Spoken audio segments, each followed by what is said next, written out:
Hello friends, welcome you all to digital English Guruji YouTube channel. और हम सीखेंगे stories के माध्यम से इंग्लिश को। इंग्लिश पढ़ना, उसको बोलना, सेंटेंस का reconstruction and sentence framing with the new words. तो छोटी सी स्टोरी हमारे साथ में बनी रहना, वीडियो को एंड तक देखना बहुत ही हेल्पफुल है। The title of the story the power of the prayer, यानी कि प्रार्थना की शक्ति क्या होती है, इसको हम डिस्कस करेंगे। There lived a family of cuckoo birds on a tree top. Tree top का मतलब होता है पेड़ पर। पेड़ पर सबसे ऊपर एक कुकू बर्ड्स की फैमिली रहा करती थी।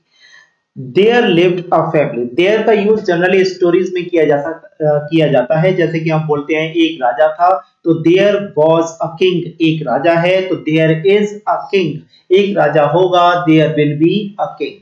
तो देयर लिव्ड अ फैमिली, एक फैमिली रहा करती थी। क्योंकि रहा करती थी, पास्ट में जनरली स्टोरी सेट होती हैं। तो lived is the second form, and whenever you see second form in a sentence it is called past tense। जब कभी भी आप second form देखते हैं तो ये past tense होता है। तो एक फैमिली, कुकू बर्ड्स की फैमिली रहा करती थी एक पेड़ पर। कुकू यानी कि कोयल। द मदर बर्ड, बहुत अच्छी स्टोरी एंड तक देखिएगा। The mother bird laid many eggs. वो जो माँ बर्ड थी, यानी कि एक फादर बर्ड था, एक मदर बर्ड था। तो जो माता थी उसने अंडे दिए, ठीक है। And all of them hatched out into beautiful chicks. और हैच्ड आउट का मतलब होता है अंडों से बच्चों को निकलना। हैच आउट एक फ्रेजल वर्ब है जिसका मतलब होता है अंडों से बच्चों का निकलना। और ले की सेकंड फॉर्म है लेड, यानी कि अंडे देने को लेड एग्स बोलते हैं। The mother bird laid eggs, mother bird ने अंडे दिए। And all of them hatched out into beautiful chicks. और कुकू बर्ड के बच्चों को चिक्स बोलते हैं, चिड़िया पक्षी के बच्चों को चिक्स बोलते हैं। तो वो सभी के सभी अंडे में से बच्चे निकल आए। हैच आउट का मतलब होता है अंडों से बच्चों का निकलना, और ले एग्स का मतलब होता है अंडे देना। One among them was disabled चिक।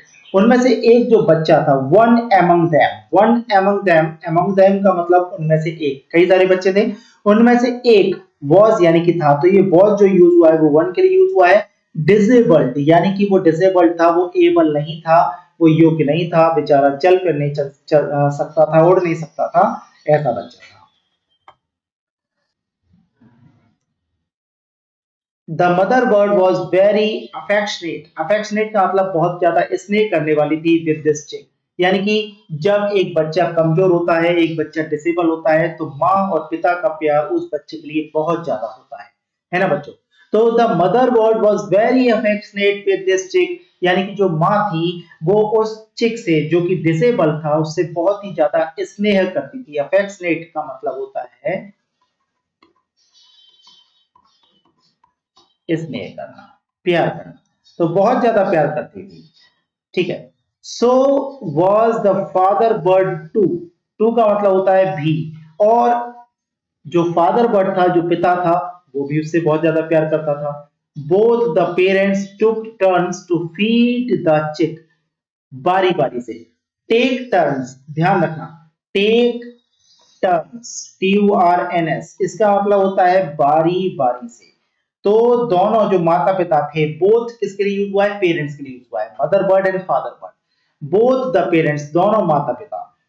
टेक टर्न्स का मतलब होता है बारी बारी से।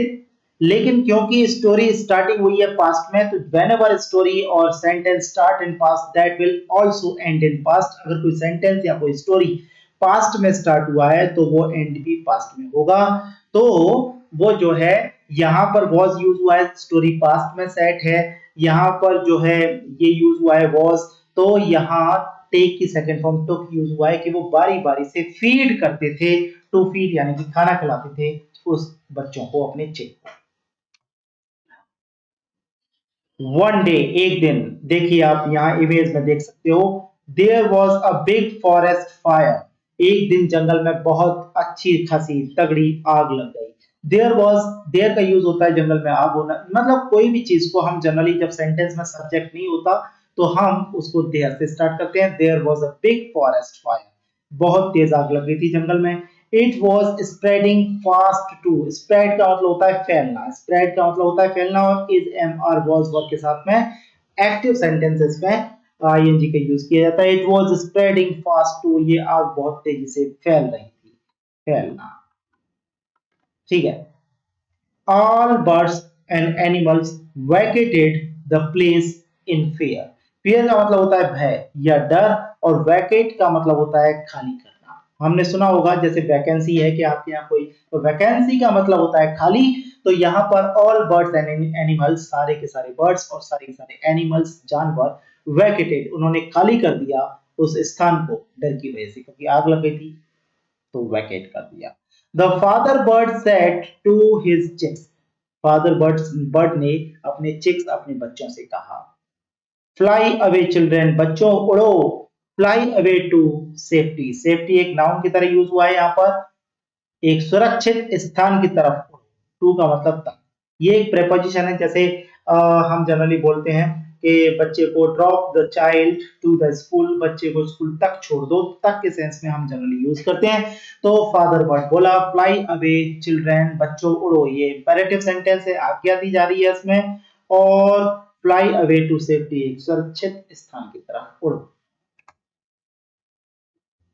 यहां आप देख सकते हैं, the mother bird asked with सोरो इन हर thought.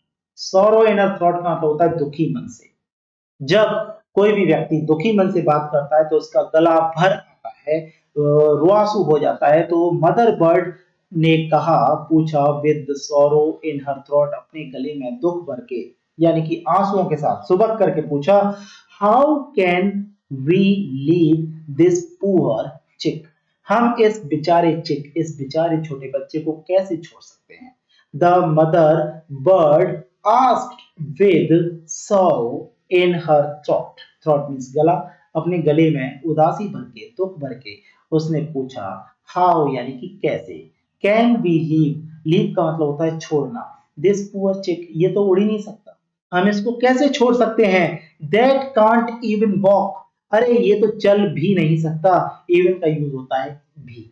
That can't even walk, ये तो चल भी नहीं सकता है। The parents decided to stay with the chick. माता पिता ने बच्चों के साथ रुकने का निर्णय कर लिया। कि बाकी के बच्चों से तो कह दिया फ्लाई अवे टू सेफ्टी, जहां सुरक्षित स्थान हो वहां तक उड़ जाओ, लेकिन पेरेंट्स ने डिसाइड किया टू स्टे विद द चिक, उस डिसेबल बच्चे के साथ रुकना। देखो बच्चों, माता पिता हमारे लिए क्या करते हैं, वो हो सकता है हमें सुख सुविधाएं ना दे पाए, वो हो सकता है हमें बहुत सारे हमारे मतलब की चीजें, या हमारा जो क्यूरियोसिटी होती है, हमारी जो डिमांड्स होती हैं उनको पूरा ना कर पाए, लेकिन वो हमारी सुरक्षा चाहते हैं। तो द पेरेंट्स डिसाइडेड, क्योंकि सेंटेंस पास्ट में है तो वर्ब की सेकंड फॉर्म यूज हुई है टू स्टे, और जो दूसरी वर्ब यूज होती है टू के साथ में, ये इन्फिनिटिव है। और जब वर्ब को कनेक्ट करता है टू तो वो इन्फिनिटिव होता है, जब नाउन को कनेक्ट करता है तो प्रीपोजिशन होता है। तो द पेरेंट्स डिसाइडेड, माता पिता ने निश्चय किया, टू स्टे विद द चिक, बच्चों के साथ रुकने का, कि चलो इस बच्चे के साथ रुकते हैं जो डिसेबल था। द डिसेबल्ड चिक, चिक हो गया पक्षी का बच्चा, और डिसेबल्ड हो गया एडजेक्टिव। जो डिसेबल्ड चिक था, स्टार्टेड, ये वर्ब की सेकंड फॉर्म वापस से आ गई, और द डिसेबल्ड चिक ये पूरा का पूरा सब्जेक्ट का काम कर रहा है, ध्यान से देखना।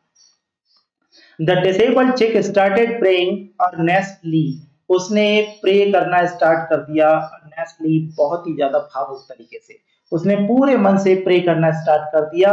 ओ लॉर्ड, अर्नेस्टली का मतलब होता है पूरे मन से, तन्मयता से उसने प्रे करना स्टार्ट कर दिया। ओ लॉर्ड, हे भगवान, please quench the forest fire. वैसे क्वेंच का मतलब होता है प्यास बुझाना, क्वेंच का मतलब होता है प्यास बुझाना, ठीक है। तो पुट आउट द फायर हम जनरली यूज करते हैं। तो ओ लॉर्ड, कृपया करके फॉरेस्ट की आग को बुझा दीजिए, and save all the animals, और सारे जानवर को बचा लीजिए। जब भी कोई प्रेयर अनेस्टली की जाती है, पूरे मन से, तन्मयता से, दिल से, आत्मा से की जाती है, तो भगवान सुनते हैं। Oh lord please quench the forest fire, जंगल की आग को बुझा दीजिए, सेव ऑल द एनिमल्स, सारे जानवरों को बचा लीजिए। Look at the affection and love my parents have for me. Look यानी कि देखो,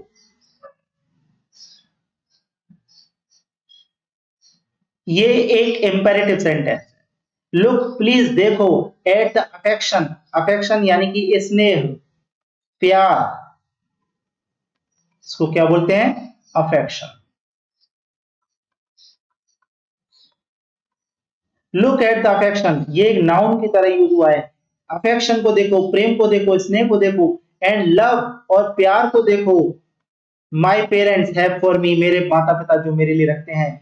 you are the father of the world, आप संसार के पिता हैं। You are the father of का मतलब के, you are the father of the world, आप संसार के पिता हैं।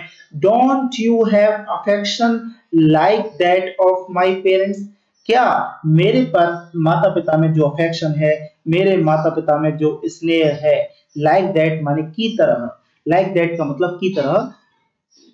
Don't you have affection like that of my parents, जो मेरे माता पिता में अफेक्शन है, जो मेरे माता पिता में प्रेम है। लाइक दैट का मीन्स होता है की तरह, उनकी तरह। क्या आप में भी अफेक्शन नहीं है? डोंट यू हैव, क्या आपके पास नहीं है? डोंट यू हैव, क्या आप में नहीं है स्नेह, प्यार, like that of my parents, मेरे मम्मी पापा की तरह। व्हाट अ सरप्राइज, अरे बड़े आश्चर्य की बात हो गई। The forest drenched by a sudden rain and the forest fire was quenched. The forest was drenched. Drench का मतलब होता है भीग जाना, गीला हो जाना। The forest was drenched, forest drench हो गया, ड्रेंच हो गया, भीग गया, पूरा गीला हो गया। बाय अ सडन रेन, एक सडन का मतलब होता है यकायक, अचानक होने वाली बरसात से पूरा का पूरा जंगल भीग गया। And the forest fire was quenched, और जंगल की आग भी बुझ गई। क्वेंच का मतलब बुझ जाना। मॉरल क्या है इसका? Earnest prayer are answered positively, यानी कि जो मन से तन्मयता से प्रेयर करी जाती है, जो प्रार्थना करी जाती है, वो कभी भी बेकार नहीं जाती, उसके परिणाम हमेशा सकारात्मक रहते हैं, अच्छे रहते हैं। थैंक यू एवरीवन, हमारे साथ बने रहिएगा। इसी तरीके से स्टोरीज, छोटी छोटी स्टोरीज के हेल्प से हम महिलाएं और बच्चों को सिखा सकते हैं पढ़ना, बोलना और ट्रांसलेट करना। Thank you very much, like करिएगा एंड अपने छोटे बच्चों के साथ में, ये जो लेडीज हैं, जो महिलाएं हैं, जो सीखना चाहती हैं, उनके साथ में शेयर करिएगा। Thank you very much, bye, take care and all the very best. Comments को जरूर करिएगा प्लीज।